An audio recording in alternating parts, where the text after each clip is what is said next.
Oke, baik. Terima kasih yang sudah join pada malam hari ini. Dari rangkaian program training kita, rekan-rekan sekalian di bawah nih, program training Fast Track Mentoring, ini adalah pertemuan pertama gitu. Jadi ini akan berlanjut di next materi juga akan terkait dengan materi yang saya jelaskan sekarang. Jadi untuk materi pertama ini kita hit dulu, kita sasar dulu topik prospectingnya. Apa sih yang harus dilakukan pertama kali sebelum kita melakukan prospecting? Nah, ini dari kurikulum yang sudah saya buat rekan-rekan kalian, yang harus dilakukan pertama kali adalah bagaimana kita secepat mungkin harus menemukan saluran prospectingnya dulu gitu, rekan-rekan sekalian. Nah, ini sebelum saya lanjut, teman-teman ada yang tahu nggak saluran prospecting itu apa sih maksudnya? Mencari rekan kerja, oke, Bu Heni. Oke, saluran prospek atau saluran penjualan. Yang lain ada market. Oke, yang maksud market gimana tuh, Mau Airin? Kan saluran prospek berarti kan saluran penjualan. Nah, yang beli barang kita tuh kan pasar ya, market. Jadi kayak gitu, Mas. Marketnya Apa gitu, kita pasarnya. mau kemana kan kayak gitu. Oke, oke. Nah, ini apa namanya bisa dibilang seperti itu ya. Jadi teman-teman saluran prospek atau saluran penjualan. Kenapa saya bilang saluran prospek? Teman-teman kalau di HDI salah satu cara untuk kita dapat prospek adalah dengan cara melakukan penjualan gitu ya. Makanya ini diasumsikan hal yang sama aja teman-teman. Jadi menurut teorinya saluran penjualan ini adalah berbagai platform yang kita bisa gunakan untuk berkomunikasi dengan target audiens kita, teman-teman sekalian, gitu. Jadi tadi Mom Airin bilang market gitu ya, pasarnya ini bisa dibilang kurang lebih sama gitu ya maksudnya. Jadi saluran prospek atau saluran penjualan adalah platform apa aja, platform tuh tempatnya di mana aja nih kita mau melakukan prospecting. Gampangnya gitu, teman-teman sekalian. Ya, sampai sini jelas apa arti saluran prospek? Jadi biar kita bisa lanjut dulu nih. Sudah jelas teman-teman. Jadi saluran prospek adalah tempat kita untuk melakukan prospecting gitu ya, saluran kita gitu. Nah, kenapa ini harus kita tentuin nih, harus kita temuin saluran prospek gitu ya. Nah, ini ibaratnya kalau teman-teman apa namanya? Teman-teman mau jual teman-teman tahu ini ya istilahnya ada pasar ya teman-teman. Di pasar tuh kan ada blok-bloknya gitu ya, ada blok sayuran, ada blok pakaian, ada blok tukang emas gitu ya teman-teman. Kenapa kita harus tahu saluran prospek? Karena siapa prospek yang akan kita tuju. Nah, ini kita harus tahu tempatnya dia tuh di mana gitu, rekan-rekan sekalian gitu. Jadi teman-teman dalam melakukan prospecting tuh nggak yang mubazir atau nggak yang apa namanya salah tempat bisa dibilang gitu. Jadi kenapa kita perlu mencari saluran prospek atau saluran penjualan ini agar sesuai dengan audiens kita, sesuai dengan target penjualan kita. Kalau ada backsound agak berisik, mohon maaf ya. Ini rumah saya lagi di renov teman-teman sekalian gitu. Oke, lanjut ya. Nah, ini ada jenis-jenis saluran penjualan teman-teman sekalian. Pada dasarnya saluran penjualan tuh ada dua jenis ya. Saluran penjualan tuh ada dua jenis besar. Yang pertama tentunya offline ya. Kalau di perusahaan, skupnya perusahaan tuh ya di store-nya gitu teman-teman sekalian. Nah, kalau kita sebagai enterpriser ya kita sendiri ya yang jadi saluran penjualan offline-nya, atau kita sendiri istilahnya mulut ke mulut teman-teman gitu. Nah, lalu ada juga jenis saluran penjualan yang online gitu. Yang online apa aja sih? Nah, ini sebenarnya ini 3 dari banyaknya saluran penjualan online. Cuman ini adalah dari sumber yang saya dapat, 3 ini adalah yang paling istilahnya paling memberikan dampak positif dalam istilah closing penjualan gitu, teman-teman. Jadi online ini ada sosial media, ada email, ada web atau blog gitu. Nah, ini adalah jenis-jenis saluran penjualan. Nah, teman-teman sekalian, jadi ada offline dan online. Kalau offline ya udah kita sendiri. Nah, ini teman-teman, kita tuh istilahnya store ya, teman-teman sekalian. Jadi yang harus kita kuatin ketika menjadi saluran penjualan secara offline adalah branding kita sendiri atau penampilan kita paling tidak ya, rekan-rekan sekalian. Itu yang harus diperkuat. Kenapa? Ya pasti orang akan menilai dulu dari covernya ya, teman-teman sekalian, dari istilahnya penampilannya gitu. Lalu yang online ada sosial media, email, dan web blog. Nah, di sini pada hari ini saya mau lebih fokus ke sosial media, teman-teman sekalian. Ya, di sini ada nih saluran penjualan media sosial ini berdasarkan data sosial media paling populer per bulan Oktober 2021 gitu. Nah, sumbernya itu ada dari statista.com. Teman-teman nanti bisa dicek. Ini adalah sosial media paling populer per Oktober gitu ya. Jadi ini apa namanya, list dari sosial media yang terpopuler ya, berdasarkan aktif user atau berdasarkan orang yang aktif mainin gitu. Yang pertama, teman-teman sekalian, ternyata yang pertama masih dipegang sama Facebook ya. Yang kedua YouTube, WhatsApp, Instagram, Facebook Messenger, Weixin atau WeChat, dan TikTok. Di sini teman-teman mungkin yang agak asing sama kita adalah mungkin Weixin atau WeChat aja ya. Mungkin ini sepertinya di ya, teman-teman sekalian. Tiongkok nggak pakai WhatsApp, dia pakai WeChat, teman-teman sekalian. Gitu. Nah, ini adalah sosial media paling populer per Oktober 2021. Nah, ini yang akan menjadi saluran penjualan kita nih, teman-teman sekalian, yang menjadi pilihan saluran penjualan kita. Gitu. Teman-teman sampai sini bisa dipahami nggak? Jenis-jenis saluran penjualan atau saluran prospek ke saluran penjualan di media sosial itu sendiri. Sampai sini bisa dipahami? Ada yang mau ditanyakan nggak? Boleh ya kalau mau ditanyain ya. Ada teman-teman? Boleh? Atau sudah cukup jelas? Oke. Jadi saluran penjualan itu adalah tempatnya kita mau mencari pelanggan gitu. Ada offline, ada online. Nah, kalau offline ya udah pastilah kita harus kita pakai, dan juga ada online ya teman-teman sekalian. Nah, online ini kenapa saya lebih concern ke sosial media? Karena kalau email atau web blog ini mungkin masih jauh dari kita. Teman-teman ada yang udah bisa bikin web atau bikin blog? Ya, mungkin agak kompleks ya teman-teman kalau bikin web atau blog tuh. Jadi makanya saya menyasar ke sosial media, dan ini memang sosial media ini adalah yang paling banyak digunakan juga sama orang-orang. Lalu teman-teman sekalian, di sini saya mau kasih suggest gitu ya, atau saran gitu ya tentang strategi pemasaran yang dapat dilakukan di tahun 2022 rekan-rekan sekalian. Yang pertama ada omnichannel. Teman-teman ada yang tahu nggak arti omnichannel apa? Boleh langsung, belum tahu ya. Jadi omnichannel ini adalah kita bisa menggunakan berbagai saluran. Jadi nggak cuma satu saluran aja, teman-teman sekalian, tapi kita juga bisa menggunakan lebih dari satu saluran. Jadi semakin banyak saluran yang kita bisa handle, ini akan semakin besar peluang kita dalam melakukan marketing gitu ya, teman-teman sekalian. Saya ambil contoh, teman-teman offline dan online, teman-teman pilih yang mana nih? Kalau antara offline dan online, boleh jawabannya. Kalau teman-teman mau disuruh milih offline apa online? Jawabannya boleh. Kalau teman-teman disuruh milih saluran penjualan yang teman-teman mau pakai, teman-teman lebih milih offline atau online? Boleh jawabannya teman-teman langsung aja di komentar.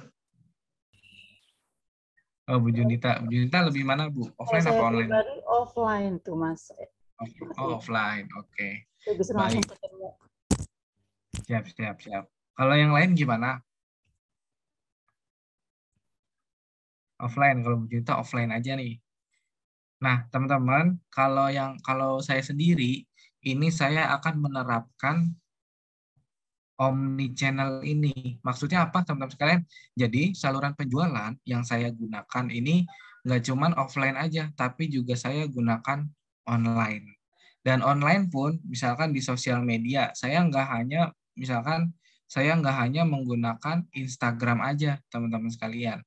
Tapi saya juga akan menggunakan Facebook, WhatsApp gitu, teman-teman sekalian. Seperti itu. Itu namanya omnichannel atau strategi omnichannel adalah menggunakan lebih dari satu saluran penjualan gitu. Nah, teman-teman sendiri kalau teman-teman dikasih pilihan untuk bisa memilih lebih dari satu saluran penjualan. Ini saya boleh tanya ke ini deh, ke Bu Kristeli. Halo Bu Kristeli. Halo Mas. Iya, Bu, kalau Bu Kristeli dikasih kesempatan untuk memilih beberapa saluran penjualan, yang mau Bu Kristeli pilih apa aja nih, Bu?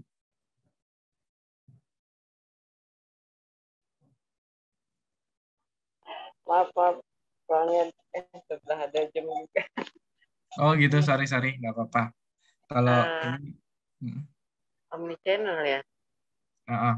jadi yang saluran yang mau Bu Kristeli pilih tuh, misalkan beberapa ya, kan ada offline, ada online, online pun ada banyak gitu ya.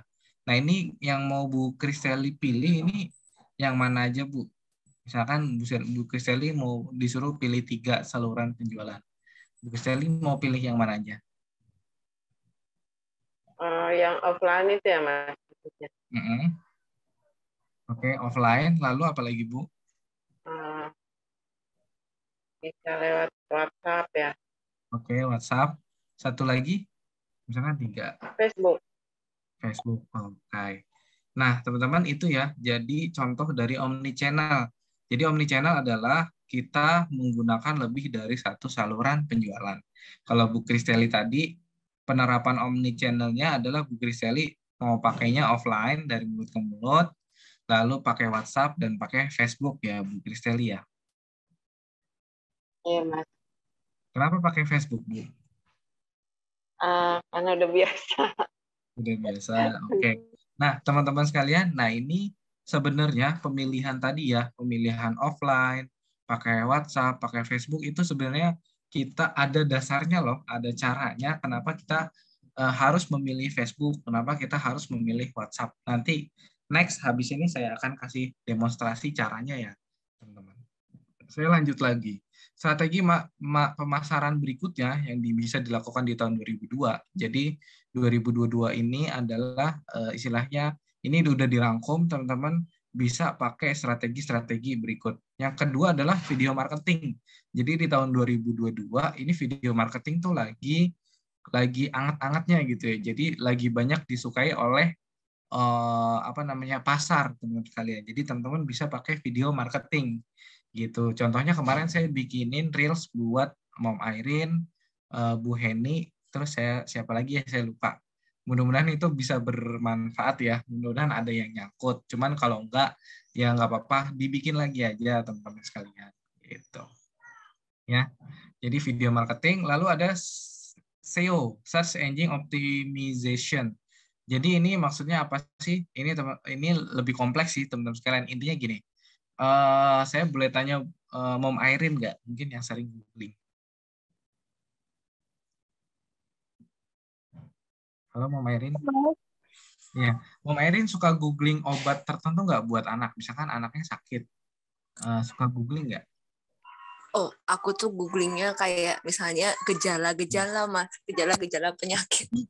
Oke. Misalkan Mom Airin googling gejala-gejala penyakit.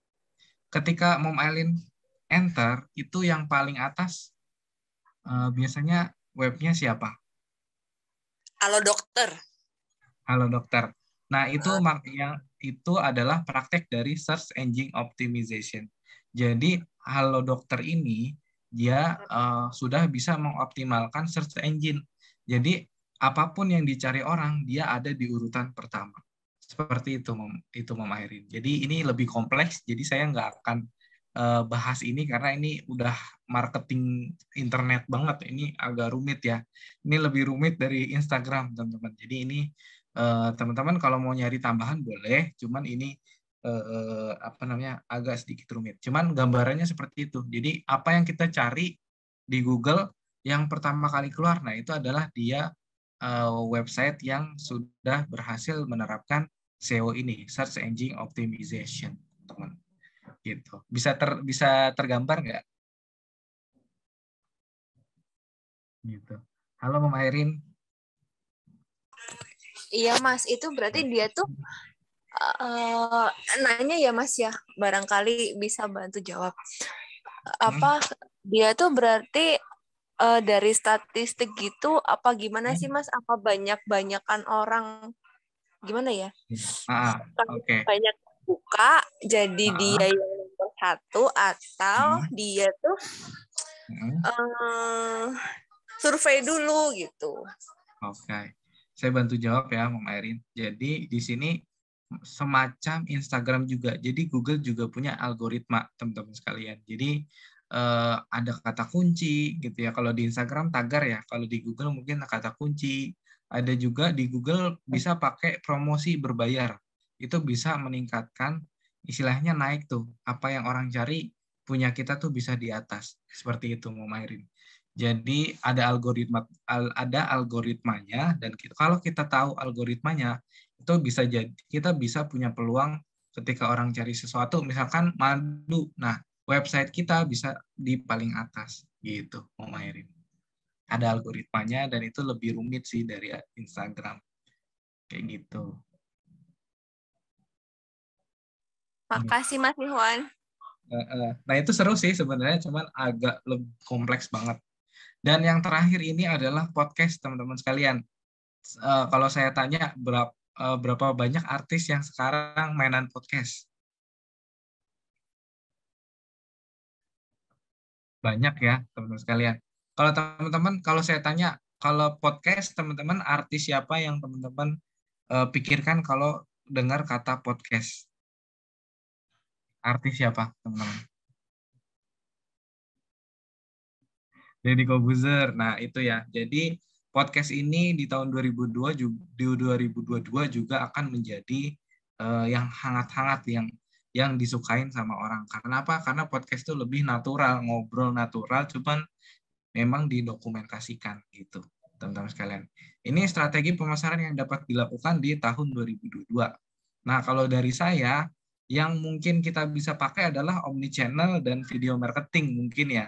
Tapi kita coba, ini saya mau fokusin ke teman-teman ke omnichannel dulu. Tadi omnichannel apa? Boleh saya cek dan recheck gitu.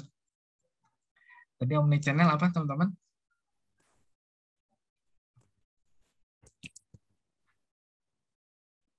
Gimana Bu Junita? Boleh? Gunakan lebih dari satu saluran.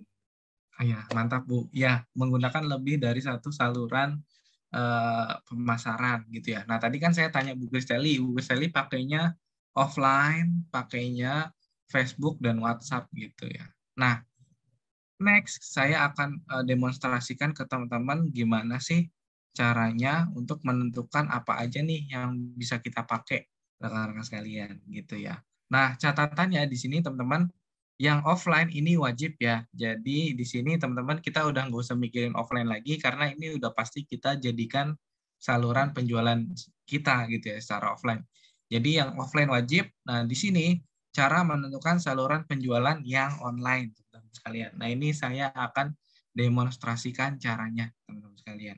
Oke, jadi cara menentukan saluran penjualan ini saya metodenya berdasarkan pertanyaan, teman-teman sekalian. Jadi prosesnya adalah di sini ada 5 pertanyaan yang harus saya jawab sendiri sebagai seorang enterpriser yang mau menentukan saluran penjualan. Gitu. Caranya adalah ini ada 5 pertanyaan. Dari kelima pertanyaan ini saya harus jawab dengan jujur dan berdasarkan data satu persatu.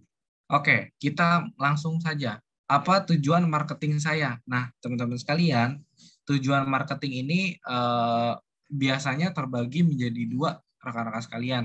Yang pertama, tujuan marketing adalah gimana caranya biar orang tahu kita jualan. Namanya, jadi pilihannya antara brand awareness ya. Jadi brand awareness ini adalah gimana caranya orang tahu kalau kita jualan produk yang bagus. Yang kedua adalah penjualan, teman-teman sekalian. Nah, ini ada dua pilihan gitu ya. Kalau berdasarkan teorinya, ini ada dua pilihan, teman-teman sekalian. Jadi tujuan strategi marketing kita apa nih, gitu ya. Nah, dua. Nah, kita harus pilih salah satunya, teman-teman sekalian. Karena apa? Karena biar spesifik gitu ya. Oke. Jadi kalau saya, misalkan dari dua ini, yang saya pilih adalah brand awareness, teman-teman sekalian. Jadi yang penjualan saya coret nih. Oke. Jadi yang penjualan saya coret, yang saya pilih adalah brand awareness atau tujuan dari penjualan ini adalah saya pengen orang-orang tuh tahu kalau saya jualan produk, teman-teman sekalian. Kalau saya tuh jualan produk yang bagus gitu, teman-teman sekalian. Jadi yang saya pilih adalah brand awareness gitu. Lalu ini harus ini ya, kita juga harus berdasarkan pertimbangan ya, teman-teman sekalian. Pertimbangannya gimana? Misalkan teman-teman baru mulai baru mau mulai aktif melakukan penjualan, teman-teman sekalian. Kira-kira yang lebih baik fokusnya kita melakukan penjualan apa brand awareness? Nah, teman-teman, kalau saya sendiri karena saya baru mau mulai terjun jualan produk HDI, makanya saya pengennya brand awareness atau gimana caranya orang-orang tuh tahu kalau saya tuh jualan produk HDI gitu. Karena apa? Karena saya baru terjun jualan gitu. Gitu ya, teman-teman. Sampai sini bisa dipahami ya. Saya lanjut lagi. Pertanyaan kedua ini saya harus berdasarkan data ya, teman-teman sekalian. Saluran yang mana saja yang digunakan oleh target prospek saya. Nah, jadi PR-nya sebelum ini adalah kita harus juga menentukan target prospek kita ya, teman-teman sekalian. Oke, di kasus ini target prospek saya adalah lebih ke pekerja ya, teman-teman sekalian. Lebih ke pekerja dan mahasiswa usianya maksimal mungkin 40 tahun, teman-teman sekalian. Kenapa kayak gitu? Karena saya di balik nanti ya, di ujungnya ini kan yang saya cari sebenarnya bukan konsumen, tapi yang saya cari adalah rekan kerja. Maka dari itu saya butuh orang-orang yang istilahnya lebih energik gitu ya. Orang-orang yang bisa saya coba rangkul dan tidak terpaut jauh usianya. Gitu ya. Jadi target audiens saya adalah orang-orang pekerja dan mahasiswa gitu ya. Yang juga aware dengan kesehatan gitu, teman-teman sekalian. Oke, itu note aja ya, teman-teman sekalian. Target saya itu target target peserta saya gitu ya. Nah, ini saya harus jawab nih. Nah, ini saya harus jawab saluran yang mana saja yang digunakan oleh target prospek saya. Kalau teman-teman ingat dulu ya, ketika kita ngemainan Instagram, itu kan ada ya rentang usianya berapa aja gitu ya. Jadi kalau di sini yang saya pilih adalah yang pertama tentunya Instagram, lalu habis itu ada TikTok ya. Kalau WhatsApp kayaknya sudah wajib gitu ya, jadi mungkin nggak usah kita masukin.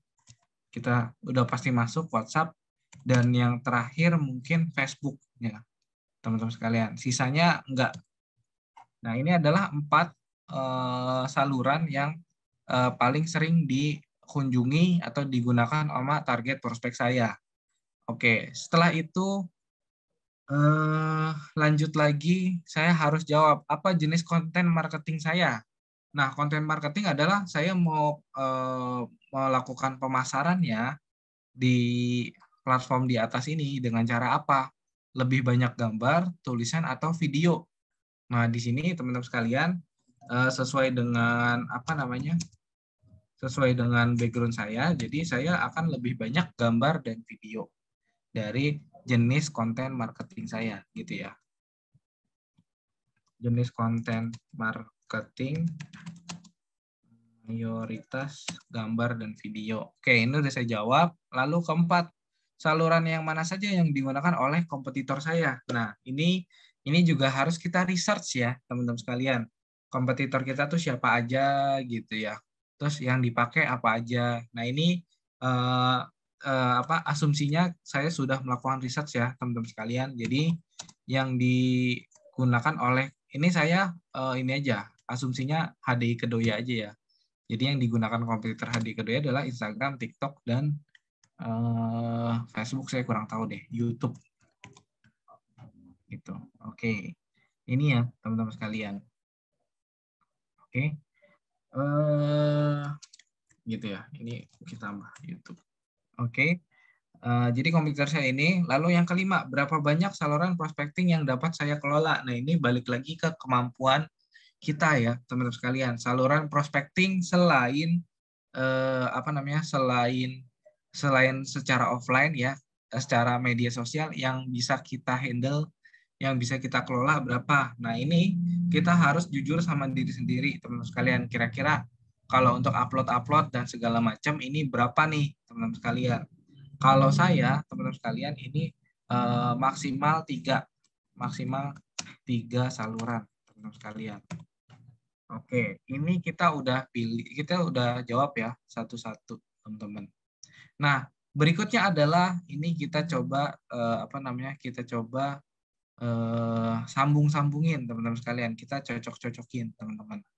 Yang pertama kita lihat dulu dari Oke, kita lihat dulu dari yang pertama. Apa tujuan strategi marketing saya? Brand awareness. Nah, menurut teman-teman, untuk brand awareness, kira-kira yang cocok di mana nih? Gitu ya. Yang paling cocok di mana? Oh, brand awareness yang paling cocok tuh di Facebook gitu ya. Selain di Facebook, itu brand awareness tuh cocok banget untuk ditaruh di Instagram gitu ya. Di Instagram. Oke. Gitu. Lalu selain itu di mana lagi? Di TikTok gitu ya, teman-teman. Saya taruh di sini TikTok. Gitu. Nah, dari sini kita bisa coba tentukan gitu ya. Misalkan penentuannya sebenarnya di sini ya. Karena ini akan menentukan ke depannya teman-teman sanggupnya berapa platform yang dipakai gitu ya. Karena saya maksimal 3 termasuk WhatsApp. Jadi saya harus pilih 2 nih antara mana nih. Yang paling banyak mana nih teman-teman yang saya pilih? Facebook saya pilih berapa kali teman-teman? 1, 2, 3 ya. 3 kali ya. Saya pilih 3 kali. YouTube saya pilih berapa kali nih? 1, 2. YouTube 2 kali. WhatsApp wajib. IG saya pilih berapa kali nih? 1, 2, 3. Oke. Facebook Messenger nggak saya pilih. WeChat nggak saya pilih. TikTok saya pilih berapa nih? 1, 2, 3. Nah, teman-teman, kalau gampangnya, ini saya lebih ke gampang aja ya, teman-teman sekalian. Cara gampangnya ya udah, yang paling banyak kita jawab gitu ya, teman-teman sekalian. Itu yang akan kita pilih, rekan-rekan sekalian. Karena kasusnya di sini WhatsApp ini saya mau jadi yang wajib, teman-teman. Jadi saya pilih 2, teman-teman sekalian. Yang terbanyak apa aja nih dari pilihan saya? Facebook dan Instagram. Facebook ya, ini kita coba beliin dulu ya. Facebook, Instagram, lalu ada TikTok juga ya. Ada TikTok yang semuanya 3. Sementara saya cuman sanggup 2 ya, teman-teman sekalian. Selain WhatsApp. Kira-kira mana nih antara Facebook, Instagram, dan TikTok yang harus saya pilih? Nah, ini balik lagi ke kemampuan teman-teman. Teman-teman lebih menguasai yang mana antara 3? Dipilih 2 yang paling dikuasai sama teman-teman. Nah, kalau yang saya paling kuasai adalah Facebook dan Instagram. Gitu. Jadi kesimpulannya, saya akan menggunakan 3 saluran prospek plus yang wajib ini ya, offline ya. Offline ini wajib. Oke, jadi ini merahin aja karena ini wajib gitu ya. Jadi yang saya akan gunakan adalah saluran penjualan saya adalah WhatsApp, Facebook, dan Instagram. Ya, jadi caranya seperti ini, teman-teman. Jadi kita nggak asal milih, tapi kita juga berdasarkan pertanyaan-pertanyaan yang memang menggambarkan strategi kita nanti. Gitu. Oke, terima kasih banyak rekan-rekan semuanya. Mungkin itu aja pertemuan hari ini yang bisa saya sampaikan, rekan-rekan sekalian. Tetap jaga kesehatan, mudah-mudahan teman-teman dilancarin bisnisnya ya. Kita ketemu lagi minggu depan ya, rekan-rekan. Terima kasih.